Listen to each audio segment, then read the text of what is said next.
Hello, friends. We're back again for another episode of 18 to 49. Oh, that's a good one. It's a new jingle. I was doing that for you because of your Mad Men show. I feel like it was a What does that have to do with Mad Men? Because it was a jingle. Oh, they don't really... I know, but there was a jingle. They're advertising people. They do jingles. So that was for you. Okay. And for the rest of our guests who are Appreciate it. Who are mourning. Wait, it's over with, isn't it? No. Oh, who are almost in mourning about the end of their favorite series, the Mad Men of New York. I feel like they should have a Mad Men of LA and a Mad Men of Atlanta, just like the Real Housewives franchises and the Love and Hip Hop franchises. I'm sure they'd be equally as good. Mm-hmm. I'm sure they Well, would. Sure what that means to you and me. I'm sure they would be wonderful. I'm sure they would equal the magnificence of the one show that you all love and adore. But I feel bad for you all because there's other people who I see that are very sad about the ending of the show. So I feel bad for you all because the show is great, and it's like I think it feels more like it's coming to a close because we know it's coming to a close. It doesn't feel like the end. Like it seems like there's so many places it could go, even with what they're giving us now. This week's episode, I don't know what to say. This week's episode was really good.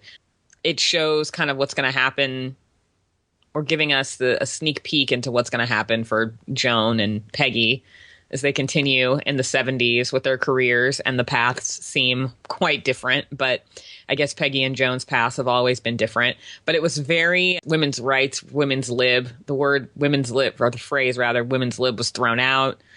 They made reference to the walkouts at Ladies' Home Journal and Newsweek in the 70s, and Joan was fighting for what she deserved. And it was very like, okay, at this new agency, we're not getting the respect we want. And there were a lot of funny scenes. One of them involved roller skates. And I think when people do like clip montages of the best scenes in Mad Men, that will definitely be on it.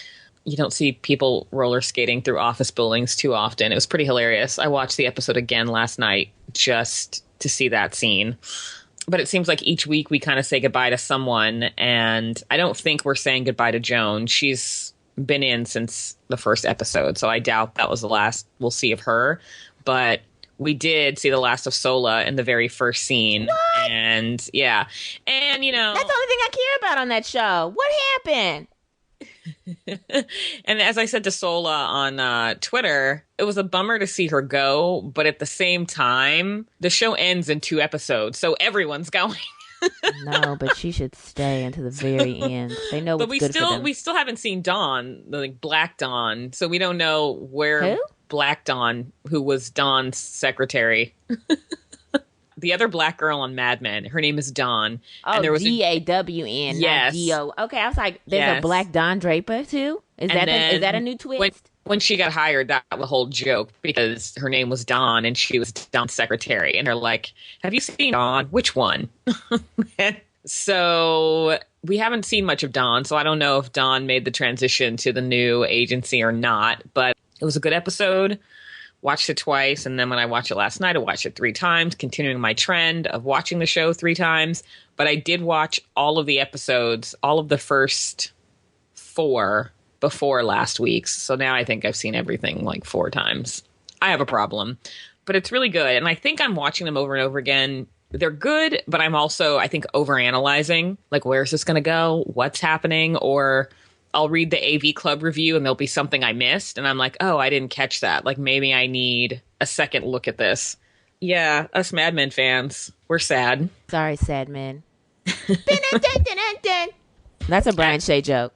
It's totally a Brian Shea joke. But as I shared with you and Brian Shea and Abe and a couple other people, the producers of HuffPost Live saw me tweeting about Mad Men on Sunday and asked me to come on and ask Kevin Rahm, who plays Ted Shaw on the show, a question. And while I enjoy speaking and teaching and training and things like that, there's something about being, quote unquote, broadcast or streamed to an audience that is not mine. Like, they're not necessarily there to see me. Like, I just have no idea who's out there. That flips me out a little bit.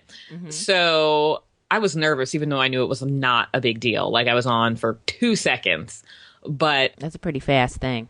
yeah, I just asked a question, Oh, but okay. it was funny, but it was kind of cool. You know, Were you like, hey, what do you think about this? Great, thanks, bye. yeah, essentially. And it was funny because another person they picked has been a Twitter friend of mine for several years. Not Twitter friend, but we've been following each other for years. So I was like, wow, the first time we talk, quote unquote, will be on HuffPost Live. Who knew? The first time I'll meet your acquaintance is on HuffPost Live. It was cool to be asked and have like a little fan moment. And that guy's pretty responsive on Twitter. So we engaged a little on Twitter earlier this week when I made comments about his mustache and how I'm going to be sad to see it go. But Mustache. Yeah. It's what you can hope for as a Mad Men fan. Did you even talk to someone about their mustache? I did not ask about his mustache, but I commented about his mustache on Twitter. I feel like you should have asked about the stash. No. Okay. I wanted to make him think. I've got to find video of me making David Duchovny think. I got to ask him a question. It was sent in via email, I think. Oh. But years ago, he was doing some kind of interview too. And they were like, and of course, saying my name wrong, but Alaia, whatever they said, from Los Angeles asks. And then he had to like pause and think for a second. And I was like, yes, stumped my husband. I like to make him think, Brandi. Why do you want to stump your husband? I don't know. Just like make him think. Kids. You know, don't ask him the question that everyone's okay, I got it. asking. You know, like make him think a little bit. Yeah, so I had 2 seconds of internet fame, and it was good. And last I'll say about Mad Men is my friend and one of our listeners, Emily, wrote us an email, and I just have to read it because we love our listener letters.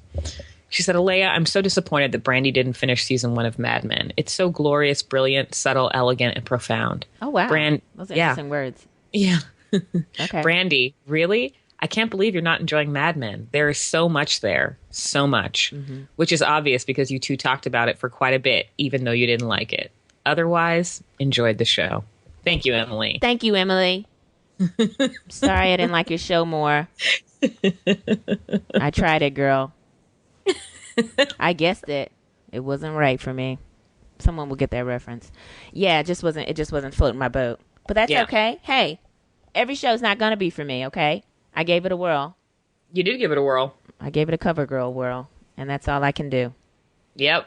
Which is a twirl. I'm sad for you, though. How many episodes do you have left? I'm going to ask you this every week, because obviously I don't remember. 2. 2. Oh! Boom! 2. Who's on it today? This kid? May 17th, no one is allowed to talk to me unless I'm at their house for a Mad Men finale party. May the 17th. Got it.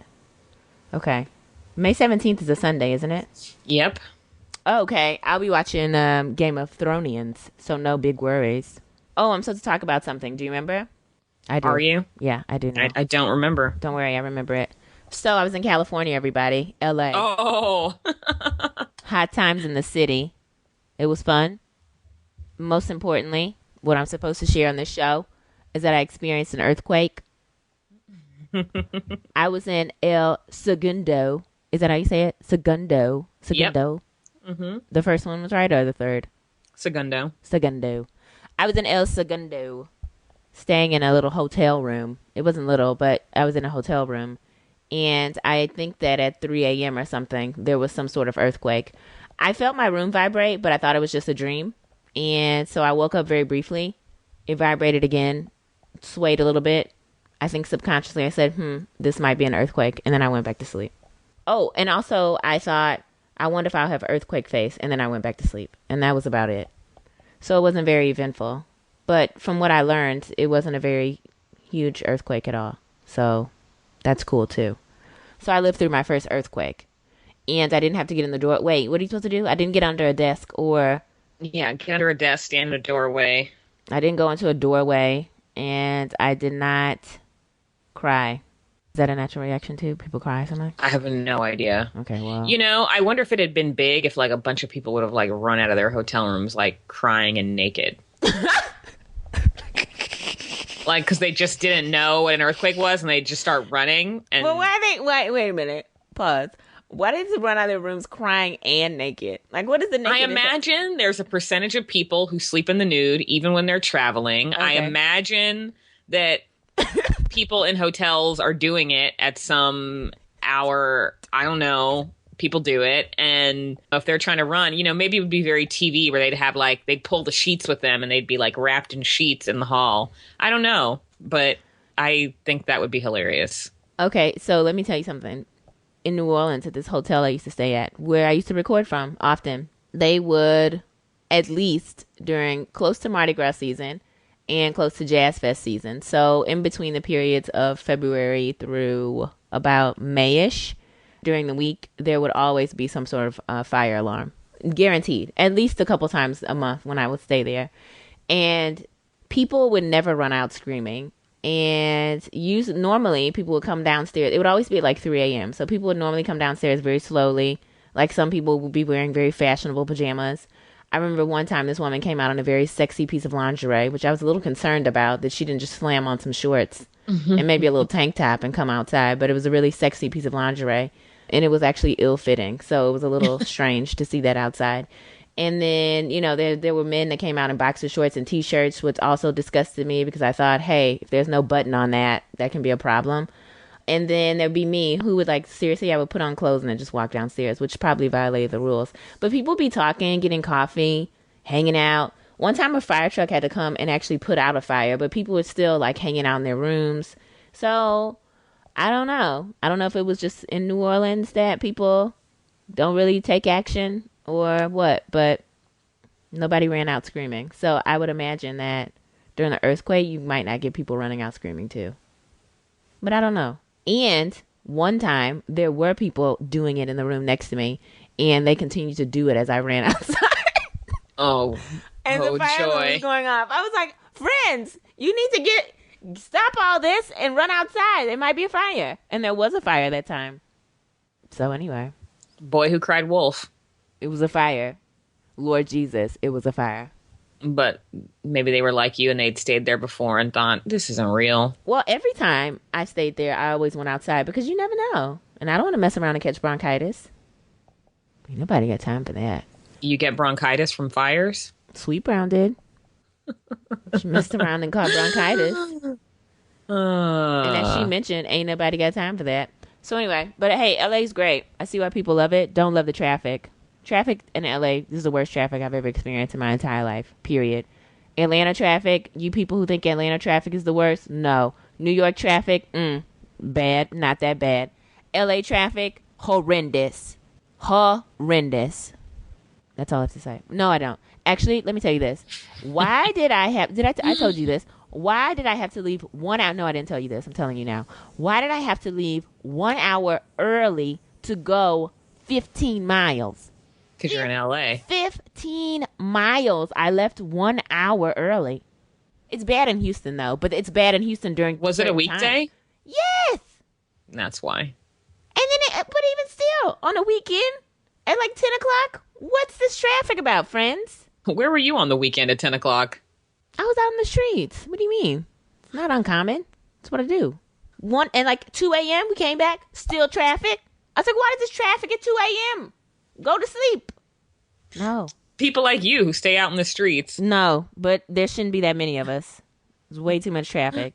The point I'm making here is the traffic happens at all time. There's no so Houston, okay? Traffic's bad here, but from about, I'll say 6 o'clock to about 9:30. Traffic's terrible. Lets up, usually by 9:30, 10 o'clock, you can kind of ease your way around town. Then roundabouts, 2:30, 3 o'clock till probably about 5 or 6, bad traffic. But other than that, it's okay. You guys, traffic all times. 1 a.m., 2 a.m., 3 a.m., traffic. I don't know what about 4, 5, and 6 because I was asleep. But all times. 9 a.m., 10 a.m., traffic, 11, traffic. Was this also the night of the fight by any chance? No. Oh. The night of the fight, there was no traffic. That was the one time I didn't experience traffic. Yeah. Did you watch the fight? Of course not. Mm-hmm. I watched this fight. And I was expecting some sort of knockout situation. I was hoping there was going to be a knockout. There was not. But some people are like, but that's how Floyd Mayweather fights. And I'm like, listen, people, don't talk to me about this because I don't know anything about fights. I'm only watching this one because everyone's acting like it's such a big deal. So that's the only reason I watched it. And then the whole nation apparently is very sad about this Manny Pacquiao's loss, not lost. Not just the Filipino peoples who love him dearly. It is the whole nation.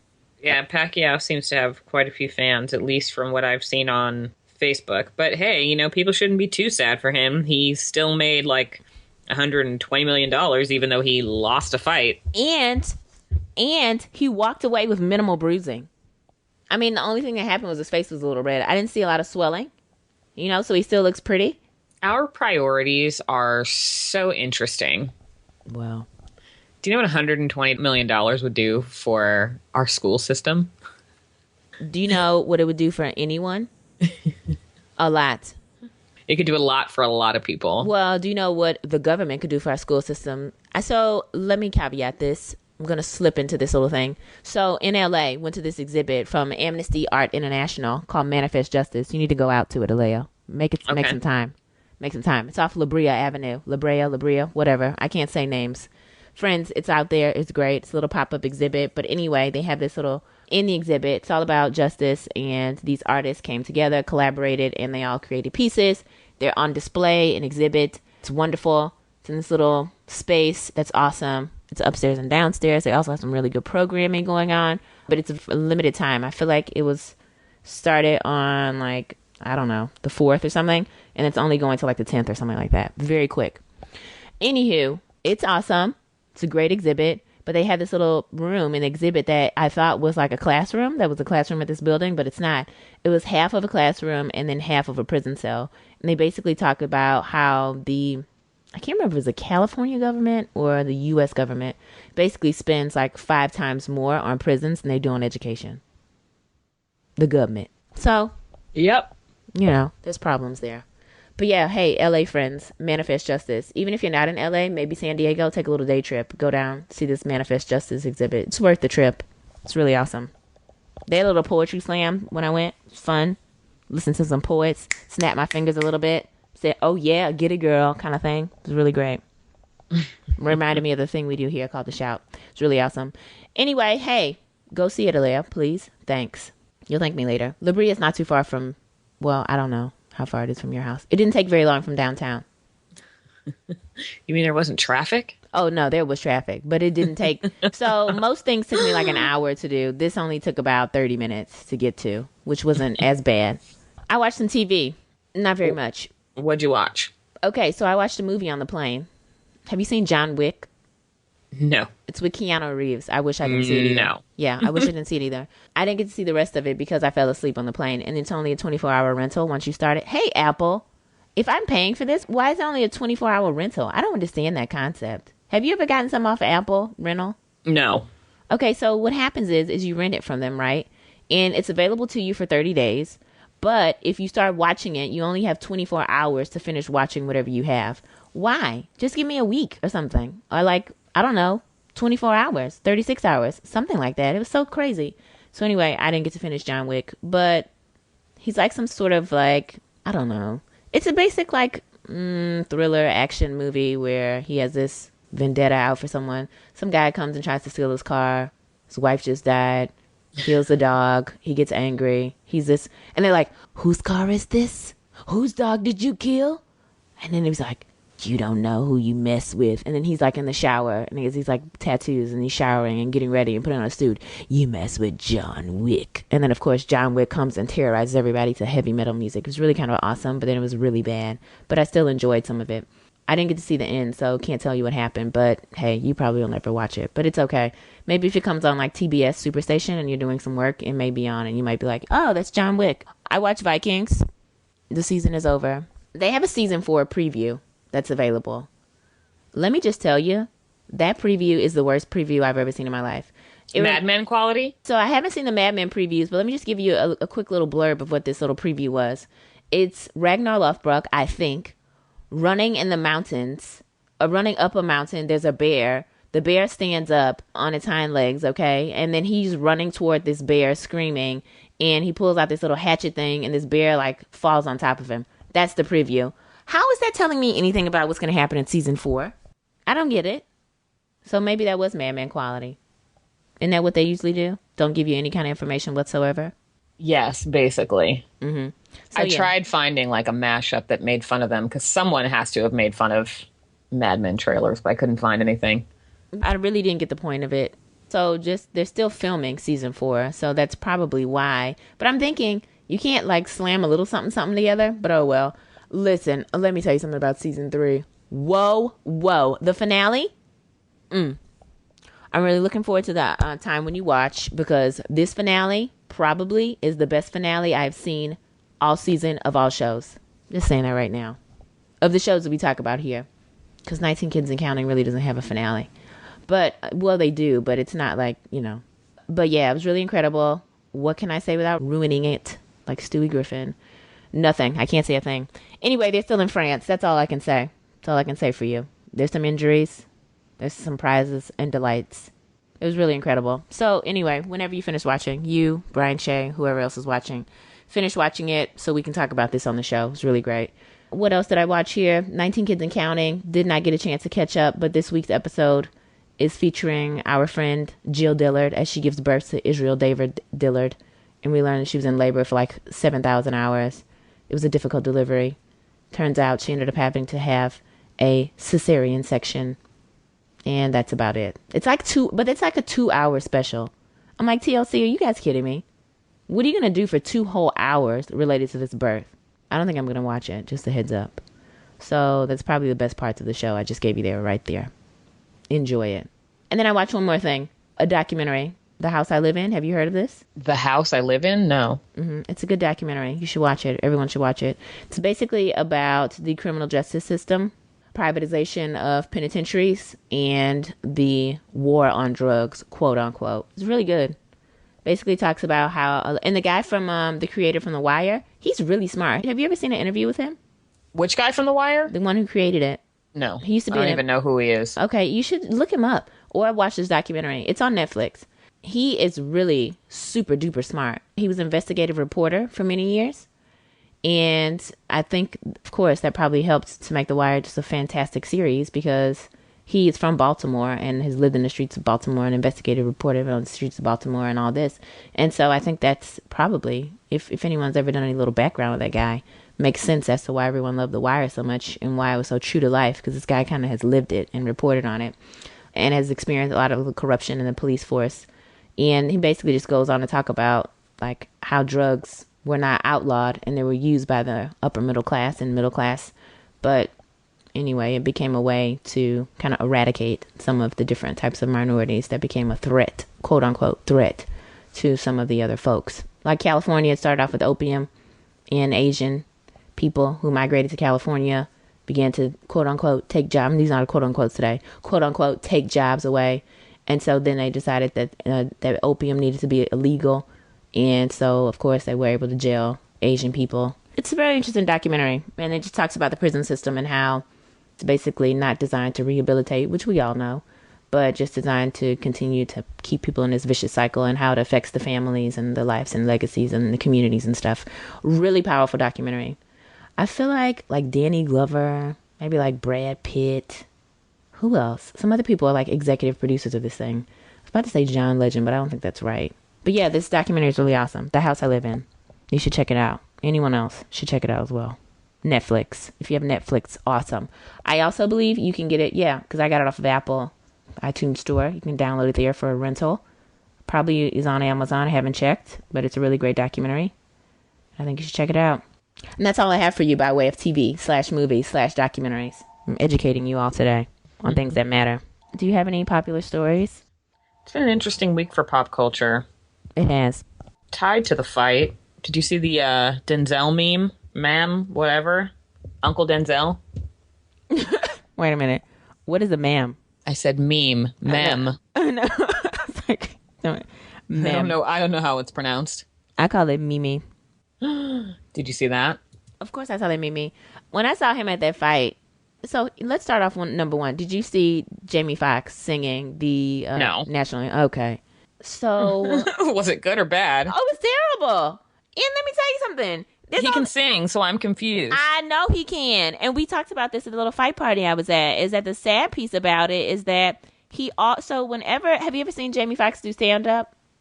No. Okay, well, Jamie Foxx stand-up, hilarious. I think like at the ESPYs, he did a really awesome thing where he was like mimicking all these different artists, his own stand-up, where he was at, I can't remember which one it was, but he was sitting at a piano and he was imitating like all these different artists. He sounds just like them. He can sing. It's like incredible when you listen to him.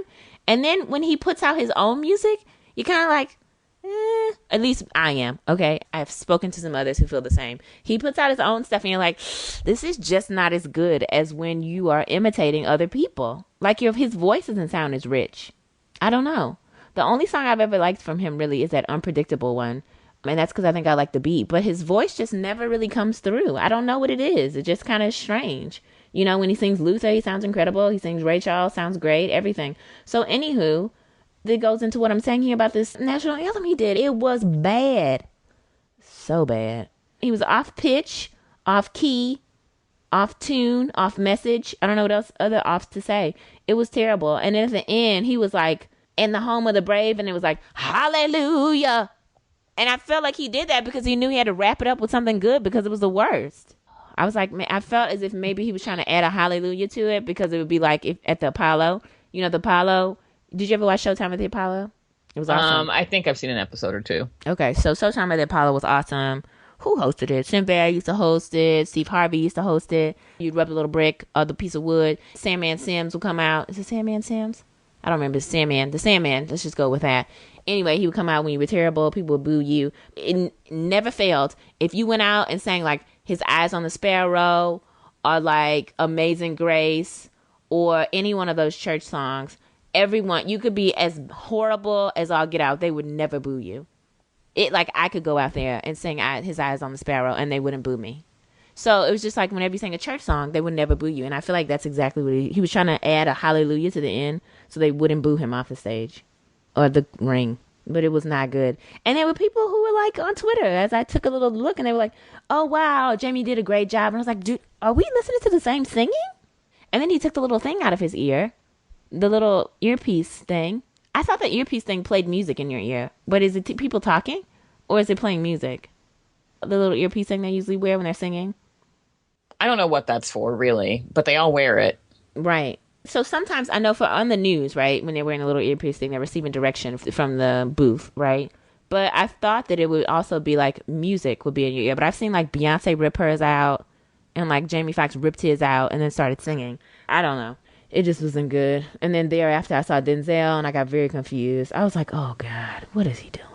Did they show Denzel on screen? Is that how you saw it? Yes. And he was talking to somebody and he had that hat on and the handlebar mustache thing and then that tracksuit. The tracksuit wasn't that bad, but no. It was that I mean, mustache. I'm a fan of tracksuits, but many people wear them. Yeah. Well, I've worn a little Nike pant every once in a while. But it just was. Is he going to play Mr. T? Did you look it up? No, he's not going to play Mr. T. Why and how would he be playing Mr. T? I don't know, but why else would you have that handlebar mustache? Is he about They said he's working on some movie, but it's not for Mr. T. Well, okay. Well, who else do you know has a handlebar mustache like that? I don't know, some black dude in the old days when they all had handlebar mustaches when it was in fashion. I have no idea. The only person I know that had a handlebar mustache that was in fashion was a man by the name of Mr. T. And I don't know anyone else. I mean, I could be wrong. If anyone else has some knowledge of someone that was, Shaft? What's the other guy? Shaft and the big tall one? I don't know. Anyway, I don't know anybody else. Curtis Mayfield, maybe? I don't know. Who had one? And it was popular during that time. I feel like everybody had like the little broomstick mustache, which was just the hair above the lip. But the two sides, the handlebars, no. That's like a biker gang type of thing.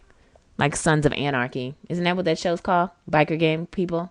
Yep. Do they have handlebar mustaches? No idea. Okay. Doubt it. Well, all I know is somebody needs to give me some answers real quick because I feel bad for Uncle Denzel. That's like not even Uncle Denzel. That's great Uncle Denzel.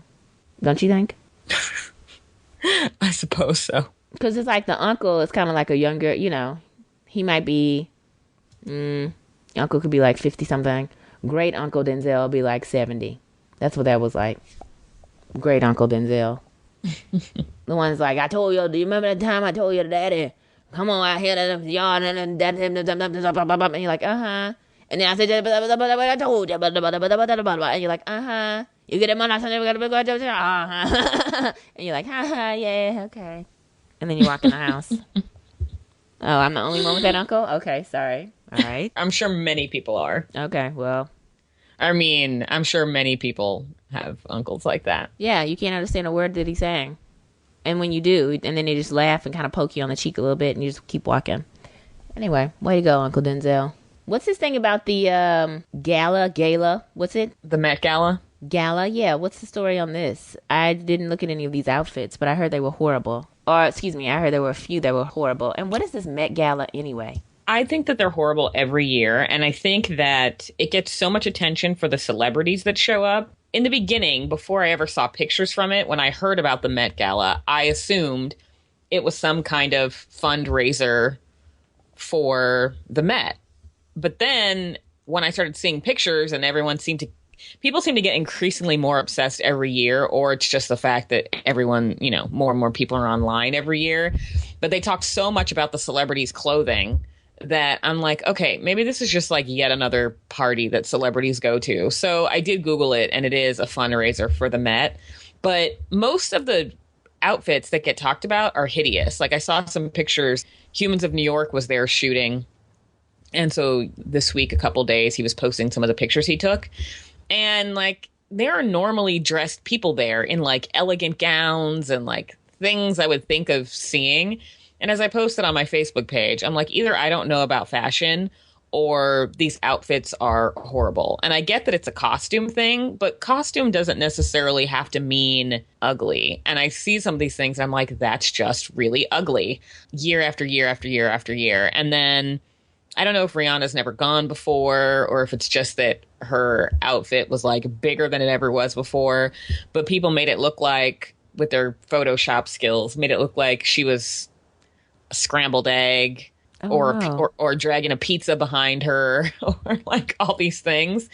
And now the story is emerging that like the theme of this year was like China or China through the looking glass or whatever, something with China. And she was the only person to actually use a Chinese designer for the dress. So I for sure give her credit for that. I still think the dress is ugly. I don't care what nation that person came from. I still think the look was ugly. And then, of course, Beyonce was half naked. And then there were all these pictures where she and J-Lo and Kim Kardashian are basically wearing the same kind of dress where it's like there's some sparkly jewels covering their top and bottom bits. And then the rest is like see-through.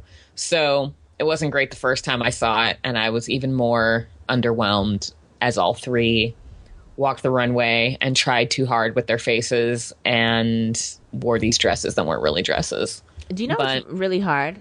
Giving face. Have you ever tried to give face in a photograph? No. Like give us face.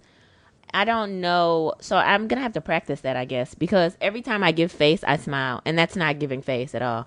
So you're supposed to like not smile and give like a kind of look. And I'm just not capable. And I'm looking at some of these photos right now and they're giving face. And I guess you have to practice. Some people can just do it. Like Beyonce's going to be giving face here in this one that she put on Instagram, I guess. That is the first look of this beaded gown. Is this a gown? Would you call this a gown? Or is this transparent? It is. I don't know what you would call it. Sheer with bejewels on it. And like flowers on her. And then, of course, her fans were at it again. So someone was like, Beyonce's dress was made of all the blessed, crushed pieces of Carrie Hilson's album or something. Like basically they had to like drag Carrie Hilson in order to compliment Beyonce, and it's like that's pretty funny actually. Well, I suppose. Ty Hunter posted a photo. I follow him on Instagram. I don't know who that is. Ty Hunter is her designer, and he posted a photo on Instagram of him some of the beads that he. Now he's a really good designer. You know, he was on America's Next Top Model. I'm not Top Model. Excuse me, Project Runway. He wouldn't be on America's Next Top Model. He's on Project Runway a while ago, and I can't remember how they met. He was somewhere in Houston and doing something, and then he started doing designs for her. But yeah, he had like his little bead collection, and he was showing it and showed how he kind of started making it, I guess. I don't know. And then I saw this Sarah Jessica Parker business with this interesting thing on her head. Like a flame. I guess. Is it something. a slang? Okay. I guess she's supposed to look like a Chinese New Year dragon or something. I have no idea. Oh, okay. It looks very scary. My favorite, though, I did see a meme where someone had put the fire emoji on her head because that's what she did look like, and I thought that was hilarious. But yeah. Well, one of the ones I saw that was amusing was her under the skillet that Rihanna was in. Oh, that's pretty good. Yeah. That was the one I was like, okay, I can get in on this joke. Other than that, so are you supposed ugly, to... ugly. So it's a Met costume gala. So are you supposed to dress up in like a costume? I don't know. But I feel like even if you are, why does it have to be ugly? Well, apparently they think it's ugly too. Yep. Go on, mascots. We believe in you. Well, yeah. Poor Beyonce. Poor all these other people that are wearing ugly things that aren't working out for them. No, I'm sure it's working out for them. And So I was watching some clip of Anna Wintour. What's her name? mm-hmm. Yeah. Wintour, somebody coming in, and they were all like, "Oh my God, look at it! There she is! It's Anne Wintour, whatever." Oh my God, Rihanna, this thing looks horrible. Yeah, exactly. Oh no! Right? What is this? Like one clap for having a Chinese designer and being the only person to do so, but like several boos for wearing something that hideous. Just my take. Yeah, I'd like to say it was the absolute worst. Hands down. Hands down. And, you know, she's done a lot of these things. You remember she wore that pink sponge? That sponge thing she wore? No. You don't remember that pink thing she wore that looked like a sponge? And they were calling her Patrick Star from SpongeBob SquarePants. And now I'm seeing a meme where they're actually calling her SpongeBob. Yeah, so that was the Met Gala. I think the only other thing I mean, there are always a million things, and this is always the problem with this show that we've talked about. Like, you see so many funny videos in the course of your week, it's hard to remember them all. I saw some really cute twins with big bellies dancing to If You're Happy and You Know It. That pretty much made my day. But I'd say pop culture-wise, did you see Jimmy Fallon's remake of More Than Words, the music video? What is More Than Words? It's that 90s song that's kind of acoustic. I don't know what song.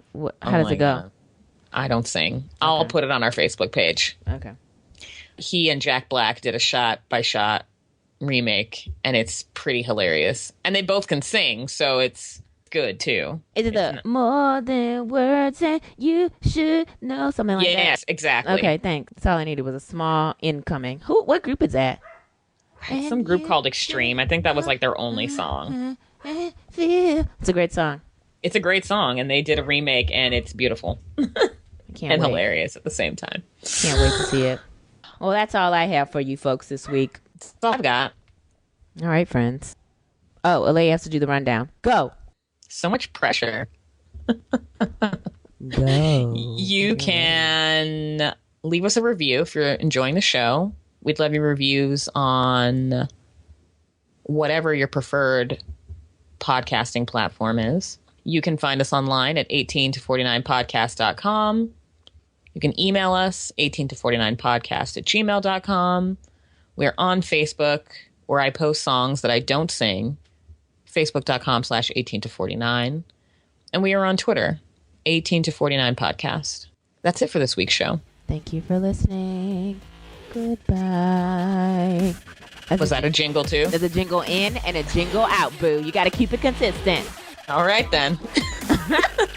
Goodbye, friends.